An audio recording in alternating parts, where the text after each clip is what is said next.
खास टॉपिक पे बात करूंगी। तो उससे पहले मैं अपना स्क्रीन शेयर कर लेती हूँ।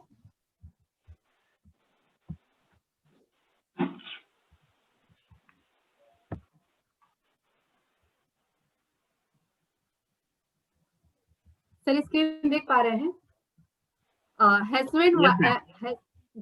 हस्बैंड एंड वाइफ के रिलेशनशिप पे मैं बात करूंगी। तो यहाँ पे मैंने जो भी टॉपिक लिया है, तो एक बुक है हमारे पास, men are from Mars, women are from Venus. ये इसके लेखक जॉन ग्रे जी हैं। तो यहाँ पे मैं इस बुक में मैंने जो भी कलेक्शन लिया है तो मैंने इस बुक से लिया है। तो यहाँ पे मैं इस टॉपिक को कवर करूंगी और मैं कोशिश करूंगी कि जो भी लोग हैं यहाँ पे तो इसको अच्छे से ध्यान से सुने, और फिर मेरी कोशिश ये रहेगी कि मैं इसको कम समय में कंप्लीट करने की कोशिश करूंगी। तो ठीक है, हम चलते हैं। तो जैसे स्टार्टिंग में क्या होता है कि विमेन कहाँ मतलब वीनस में रहती हैं, और जो मेन है वो मार्स में रहते हैं। तो यहाँ पे दोनों अलग अलग ग्रह में रहते हैं। फिर यहाँ पे कुछ समय में क्या होता है कि जब बहुत मतलब कुछ समय के बाद जब मेन है वो देखते हैं वीनस में, तो वहां पे एक महिला दिखती है, वो बहुत खूबसूरत रहती है। फिर वो लोग बात करने की कोशिश करते हैं। फिर जब बात होने लगती है, जब हम प्यार में होते हैं तो सब कुछ बहुत अच्छा लगता है। मतलब बातें करना, बहुत लंबी लंबी बातें करना बहुत अच्छा लगता है। एक दूसरे की फीलिंग को समझ पाते हैं, और फिर जब एक दूसरे की फीलिंग समझ पाते हैं, फिर वो डिसीजन लेते हैं कि अब हमें साथ में रहना है। फिर दोनों की शादी हो जाती है। फिर एक रात ऐसा होता है कि वो जब सोते हैं तो फिर अगले दिन उठते हैं तो उनकी याददाश्त चली जाती है। वो ये भूल जाते हैं कि दोनों अलग अलग ग्रह से आए हैं। फिर क्या होता है, दोनों के बीच में फाइटिंग होने लगती है, बहुत ज्यादा लड़ाइयां होने लगती है, क्योंकि वो लोग नहीं समझ पाते कि ये दोनों अलग अलग ग्रह से आए हैं। तो यहाँ पे क्या होता है कि जैसे कि कोई भी वाइफ अपने हस्बैंड के घर पे आती है, तो वो 25 सालों से या 20 सालों से वो अपने मायके में रह रही होती है, लेकिन वो सब कुछ इन्वायरमेंट वहां का अलग होता है। लेकिन जैसे ही वो हस्बैंड के पास आती है तो हस्बैंड क्या एक्सपेक्ट करते हैं कि सब कुछ मेरे अकॉर्डिंग हो। मतलब वो डे वन से ये एक्सपेक्ट करने लगते हैं कि सब कुछ उन्हीं के अकॉर्डिंग हो, जैसा वो चाहते हैं वैसा हो। लेकिन सडनली ऐसा हो नहीं पाता। तो प्रॉब्लम यहीं पर आती है, और दोनों के बीच में लड़ाइयां होने लगते हैं। वो लोग भूल जाते हैं कि दोनों अलग अलग ग्रह से आए हैं। तो यहाँ पे फाइटिंग होती है, और फिर जब ऐसा कुछ नहीं हो पाता तो बात कई बार डिवोर्स तक पहुंच जाता है। फिर हम लोग सेकेंड चैप्टर में देखते हैं कि mister fix it and Mrs home improvement committee. तो यहाँ पे जो श्रीमान होते हैं वो समस्या सुलझाने वाले होते हैं, और जो श्रीमती होती है वो घर सुधार समिति होती है। तो यहाँ पे कई बार जैसे कोई भी लेडीज है, अगर हस्बैंड ऑफिस गए हैं, जब भी वो ऑफिस से आते हैं तो वो मतलब बातें करना चालू कर देती है। वो शुरू हो जाती है कि सुबह से शाम तक उनके साथ क्या क्या हुआ, उन्होंने क्या क्या किया। लेकिन जो मेल है वो ज्यादा मतलब नहीं सुनते उनको ध्यान से। उनको लगता है कि हाँ हो गया, लेकिन वो अपनी बातें रखने की कोशिश करती है बार बार। लेकिन अगर ऐसा कुछ होता है तो होती है, हस्बैंड लोग होते हैं, वो सिर्फ सोल्यूशन देते हैं। तो यहाँ पे कोई भी वाइफ है वो सोल्यूशन नहीं चाहती, वो सिर्फ ये चाहती है कि उनको आप लोग ध्यान से सुने। लेकिन यहाँ पे होता नहीं है ऐसा। तब भी ऐसा कुछ होता है कि लड़ाई होने लगती है, झगड़े होने लगते हैं। फिर कई बार जब ऑफिस में आते हैं, क्योंकि मार्स में ऐसा ही होता है कि वो लोग वर्क एथिक्स पे ट्रस्ट करते हैं, अचीवमेंट पे विश्वास करते हैं, अपनी पावर को ध्यान में रखते हैं कि उनके क्या क्या पावर्स हैं। वो कई सारे एक्स्ट्रा एक्टिविटी जो रहता है बाहर का, मतलब जो काम है घर का, वो सब करने में इंटरेस्ट रखते हैं। बाकी ये नहीं जानते कि उनकी वाइफ सुबह से शाम तक अकेली थी, क्या क्या किया, वो सुनना पसंद नहीं करते। लेकिन वीनस में ऐसा नहीं होता। यहाँ पे वो कोई सा भी गोल अगर अचीव करते हैं तो वो बहुत ज्यादा प्राउड फील करते हैं अपने आप पर। वीनस में ऐसा नहीं होता। वो ट्रस्ट करती है, जो वाइफ लोग होती है वो ट्रस्ट करते हैं कि किसी भी रिश्ते को बहुत प्यार से रखा जाए, और एक दूसरे को प्यार देना ही सब कुछ होता है। फिर यहाँ पे ये सीख मिलती है कि जैसे आप कोई भी मतलब जो हस्बैंड है, अगर वाइफ कुछ कह रही है तो वहां पे सोल्यूशन ना देने के बजाय, सजेशन ना देने के बजाय उन्हें ध्यान से सुना जाना चाहिए, ताकि वो भी अच्छा फील करे। उसके बाद फिर नेक्स्ट चैप्टर के बारे में हम बात करेंगे कि जो पुरुष होते हैं वो एक गुफा में चले जाते हैं। जब भी वो परेशान होते हैं किसी बात को लेकर, तो वो किसी गुफा में अपने दिमाग की गुफा में जाना पसंद करते हैं। मतलब वो एकांत में अकेले रहना पसंद करते हैं। लेकिन उस टाइम उनकी वाइफ क्या करती है, बार बार वो इतना बोलती है, जैसे कि ऑफिस से आए किसी बात को लेकर वो परेशान है तो वो अकेले समय बिताना चाहते हैं, लेकिन वहां पे उनकी वाइफ बोलेंगी कि क्या हो गया है, कुछ परेशान से लग रहे हो। फिर उनको लगेगा वो हस्बैंड बोलेंगे नहीं ऐसी तो कोई बात नहीं है। फिर बोलेंगे नहीं, वाइफ बोलेगी नहीं ऐसा क्या हुआ, आज कुछ ज्यादा ही परेशान लग रहा है, तो वो फिर उस बात के लिए बिल्कुल पीछे ही पड़ जाती हैं। जबकि पति रिस्पॉन्स करना जरूरी नहीं समझते, बस वो नॉर्मल वे में टाल देते हैं कि नहीं ऐसा कुछ नहीं है। उस टाइम वो अपने दिमाग की गुफा में जाना चाहते हैं, मतलब वो अकेले कुछ समय तक वक्त बिताना चाहते हैं, लेकिन उनको ऐसा माहौल मिल ही नहीं पाता, क्योंकि जैसे कई लोगों का अलग अलग रहता है कि वो अपने दिमाग की गुफा में कैसे जाना चाहते हैं। जैसे कुछ लोग ड्राइविंग करना चाहते हैं, या फिर कोई आकर न्यूज़पेपर पढ़ना चाहते हैं, मतलब ये अकेले वक्त बिताना चाहते हैं, लेकिन वहां पे उस गुफा में अपने फ्रेंड को भी एंटर नहीं करने देते वो, लेकिन वाइफ वहां पे उसको बार बार डिस्टर्ब करती है। तो यहाँ पे क्या करना चाहिए, अगर वाइफ लोग को ये ध्यान रखना चाहिए कि अगर हस्बैंड कुछ समय के लिए अकेले रहना चाहते हैं, किसी बात को लेकर परेशान है, तो कुछ समय के लिए आप उन्हें अकेले छोड़ दीजिए। वो ऑटोमेटिक उस गुफा से बाहर आ जाएंगे, कोई दिक्कत नहीं, कोई घबराने वाली बात नहीं होती यहाँ पे। तो इस तरह से आप अपने रिलेशन को बहुत अच्छा रख सकते हैं। कुछ इन सब चीजों का ध्यान रख के कि अगर आप उन्हें डिस्टर्ब ना करें, कुछ समय के लिए अकेले छोड़ दें, तो ऑटोमेटिक ही उस गुफा से जब बाहर आएंगे तो वो बिल्कुल नॉर्मल हो जाएंगे। फिर नेक्स्ट, अगर आपको ऐसा लगता है कि आपको कुछ बोलना है, तो आप ऐसा कर सकती हैं कि जैसे किसी भी फ्रेंड से फोन कॉल पे बात करके आप अपनी सारी बातें बता सकती हैं। लेकिन ऐसा ही होता है कि जब वो किसी से बात करती हैं तो वो भूल जाती हैं कि क्या बात कर रही हैं। जो जो बातें करनी चाहिए वो तो कर ही लेती है, जो नहीं करनी चाहिए वो भी कर लेती हैं। तो फिर नेक्स्ट में हम लोग देखते हैं कि आप अपने जीवन साथी को प्रेरित कैसे करें। तो जैसे आप इंकरेज कर सकते हैं, जैसे कि आपकी वाइफ ने कुछ भी काम किया, छोटे से छोटा या बड़े से बड़ा, तो जैसे कि आप उनकी तारीफ करें, दिल से आप तारीफ करें। जैसे कि डेली डेली रूटीन में ये देखा जाता है कि हस्बैंड लोग ऐसा करते नहीं है। जैसे कभी खाना अच्छा बना तो आप खाने की तारीफ कर दीजिए। जैसे कि अगर उन्होंने अच्छा ड्रेस पहना है तो आप ड्रेस की तारीफ कर दीजिए। मेकअप अच्छा है तो मेकअप की तारीफ कर दीजिए। किसी भी काम के लिए आप उनको छोटे छोटे कामों के लिए तारीफ कर सकते हैं, जिससे उनको अच्छा फील हो और वो बहुत अच्छा लगता है उनको, क्योंकि इमोशनली वो लोग फील कर पाते हैं कि नहीं ये रियल में सच है। तो फिर उन्हें उस प्यार का एहसास हो पाता है कि हाँ मेरे हस्बैंड मुझसे प्यार करते हैं। फिर आगे हम देखते हैं, लेकिन यहाँ पे दोनों का लैंग्वेज अलग अलग होता है। कई बार ये होता है कि क्योंकि दोनों अलग अलग ग्रह से आए हैं, तो यहाँ पे पति का वो वर्क एथिक्स पे जैसे ट्रस्ट करते हैं, लेकिन जो लेडीज होती है उसको इमोशंस पर ट्रस्ट होता है, कि वो ये चाहती है कि उनको ध्यान से सुना जाए। लेकिन हस्बैंड ऐसा कुछ नहीं चाहते कि वो उनको ध्यान से सुनना है, उनका ख्याल रखना है। बहुत केयरिंग होते हैं, लेकिन कुछ समय पर उन्हें ऐसा लगता है कि नहीं सब कुछ नॉर्मल है, लेकिन हर छोटी छोटी चीजों का यहाँ पे ध्यान रखना चाहिए।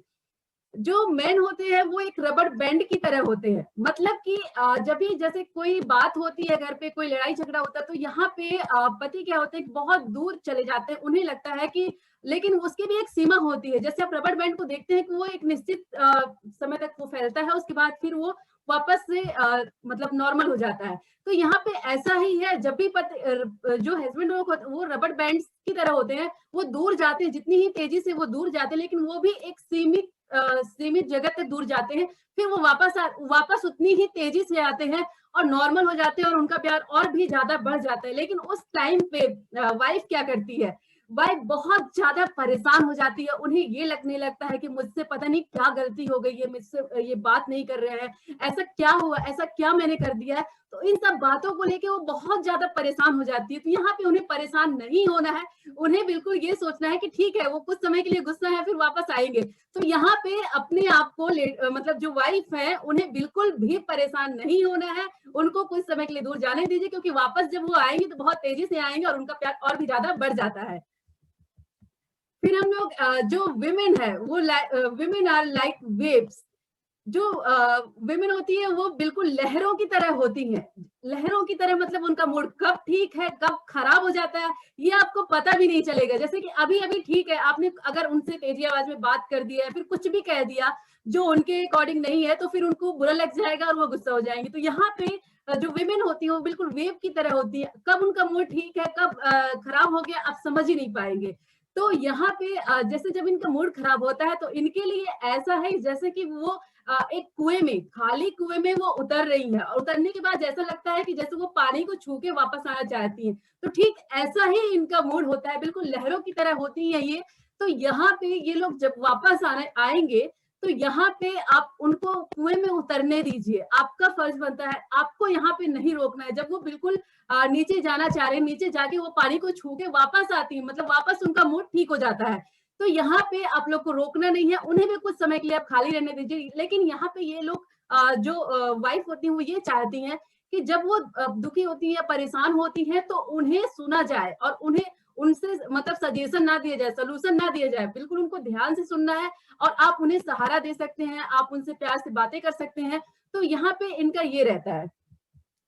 फिर दोनों के डिफरेंट डिफरेंट से नीड होते हैं, इमोशनल नीड होते हैं। यहाँ पे दोनों को ही इस चीज को समझना होता है, दोनों की भावनाएं आवश्यकता बिल्कुल अलग अलग होती हैं। तो यहाँ पे क्योंकि दोनों अलग प्लैनेट से आए हैं, इसलिए दोनों का अलग अलग रहता है। वो जब पति अकेले रहना चाहते हैं तो अपनी दिमाग की खाली गुफा में, मतलब वो किसी से मिलना जुलना नहीं चाहते। लेकिन जब वाइफ के साथ ऐसा होता है तो वो अपने दिल की बात अगर किसी से बता देती है, जब भी वो कुछ गुस्सा होती है, फिर कुछ भी ऐसा होता है, दुखी होती है, तो जब वो अपने मन की बात, सारी बात बता देती है तो उन्हें अच्छा लगता है, क्योंकि दोनों ही अलग अलग प्लैनेट से आए हैं। और इस बात का भी ध्यान रखना चाहिए, जैसे कि आपके घर में कोई बेबी है, कोई बच्चा है, तो यहाँ पे भी आपको इस बात का ध्यान रखना है कि जैसे बच्चे को जितना इंपॉर्टेंस, मतलब वाइफ को जितना इंपॉर्टेंस दे बच्चों के सामने, मतलब ये नहीं लगना चाहिए कि आप बच्चे को ही ज्यादा इंपॉर्टेंस दे रहे हैं। कई बार ये होता है कि हम लोगों को लगता है कि हम बच्चे में ज्यादा बिजी हो गए हैं और वाइफ की केयर नहीं कर रहे हैं। तो यहाँ पे हर छोटी या बड़ी चीजों के लिए आपको उन्हें इंपॉर्टेंस देना चाहिए, हर एक बात में आपको उन्हें इंपॉर्टेंस देना चाहिए। जैसे आप कुछ करने जा रहे हैं तो आप एक बार उन्हें डिस्कस कर सकते हैं, या फिर कुछ भी बात हो तो आप एक बार बात करके सोल्यूशन निकाल सकते हैं किसी प्रॉब्लम का। तो ये होता है, क्योंकि जो मेल होते हैं वो रबर बैंड्स की तरह होते हैं और जो फीमेल होती है वो वेव्स की तरह होती है। फिर यहाँ पे हम देखेंगे कि कोई भी जैसे कोई भी आर्गुमेंट से, तो उससे कैसे बचा जाए। जैसे कोई भी बहस आप कर रहे हैं किसी भी बात को लेके, मतलब कई सारी ऐसे घर में छोटी छोटी कुछ जिम्मेदारियां होती हैं, या फिर कुछ ऐसा काम होता है जिसको हम लोग करते करते हम लोग, कई बार ऐसा होता है कि कोई भी बात को लेके बहस करने लगते हैं। तो बहस का भी कोई मतलब तोड़ नहीं, मतलब कि सोल्यूशन नहीं होता। जब आप एक दूसरे को समझ नहीं पाते तो वहां पे किसी एक को शांत होना पड़ता है। मतलब ऐसा होता है कि यदि वाइफ बहस कर रही है तो हस्बैंड भी बहुत तेजी से बहस कर रहे हैं, सोचते हैं कि हम जीत जाएंगे, उन्हें तो लगता है कि हम पूरा युद्ध ही हमको जीतना है। तो यहाँ पे ऐसा नहीं होता। अगर कोई एक गुस्सा है, एक को शांत होना पड़ता है, मतलब कि ठीक है मेरी गलती है आप मान लीजिए, लेकिन यहाँ पे उस दौरान ऐसा नहीं माना जाता, नहीं होता। मतलब कि दोनों ही हाइपर होके एक दूसरे से बात करते हैं, गुस्सा हो जाते हैं, फिर कई दिनों तक बात नहीं करते। तो ये नहीं होना चाहिए इस रिश्ते में। तो यहाँ पे इन सब चीजों को ध्यान रखना चाहिए। फिर यहाँ पे हम देखेंगे नेक्स्ट चैप्टर में कि आप अपने प्रेमिका को कैसे मतलब खुश रख सकते हैं, कैसे उसका दिल जीत सकते हैं। तो यहाँ पे कई सारे ऐसे रीजन है जिससे आप अपनी प्रेमिका का दिल जीत सकते हैं। तो हो सकता है आपको लगता होगा, जो हस्बैंड है उनको लगता है कि हम कोई बड़ा सरप्राइज दे के ही मतलब देंगे तो हमारी वाइफ खुश होंगी, लेकिन यहाँ पे ऐसा बिल्कुल भी नहीं है। आप हर एक दिन छोटे छोटे मोमेंट, जैसे कि आप जैसे आप ऑफिस से घर आते हैं तो आपको सबसे पहले अपनी वाइफ को ढूंढना चाहिए कि वो कहाँ है, क्या कर रही है। फिर आप उससे बात कर सकते हैं, या फिर जैसे कभी कुछ फूल दे सकते हैं, गुलदस्ता दे सकते हैं, या फिर कार का दरवाजा खोल सकते हैं। तो ये छोटे छोटे काम भी करके आप उन्हें खुश कर सकते हैं, और छोटे छोटे कामों में आप उनकी हेल्प भी कर सकते हैं, जिससे क्या होगा कि आप दोनों एक दूसरे के साथ टाइम बहुत अच्छे से स्पेंड कर पा रहे हैं।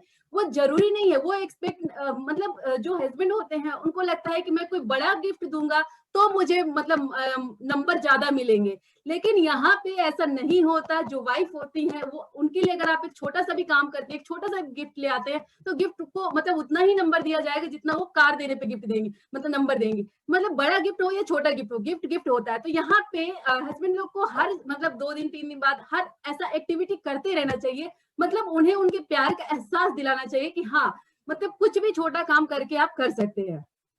फिर हम देखेंगे कि ये सब काम आप लोग कर सकते हैं, जैसे गाड़ी का दरवाजा खोलना, फ्लावर देना, ये कर सकते हैं उन्हें खुश करने के लिए। फिर यहाँ पे जब भी ऐसा कुछ होता है कि आप किसी बात को लेके परेशान हैं, गुस्सा हैं, या फिर दुखी हैं, तो आप उनके लिए पत्र लिख सकते हैं, और उसमें सब कुछ वो सब कुछ कहा जा सकता है। जैसे कि आप कह सकते हैं कि आपके दूर जाने का मुझे इतना मतलब कि सॉरी वर्ड जैसे मार्स में ये देखा जाता है, सॉरी अगर उन्होंने कह दिया, जो हस्बैंड अगर वो सॉरी कहते हैं तो उन्हें लगता है कि नहीं, मैं क्यों बोलूं सॉरी, मुझे नहीं कहना, मतलब उनका इमेज ही उनको लगता है कि डाउन हो जाएगा। लेकिन यहाँ पे मतलब वीनस में ये देखा जाता है कि सॉरी मतलब होता है कि वो अपने मतलब कि किसी रिश्ते को बचाना चाह रहे हैं और फिर जो भी गलती हुई उसको भूल जाना है। तो यहाँ पे अगर गलती किसी की भी होती है तो उसे सॉरी कहने में कोई दिक्कत नहीं है। अगर आपको लगता है कि नहीं कह पा रहे हैं तो आप उसके लिए पत्र लिखे।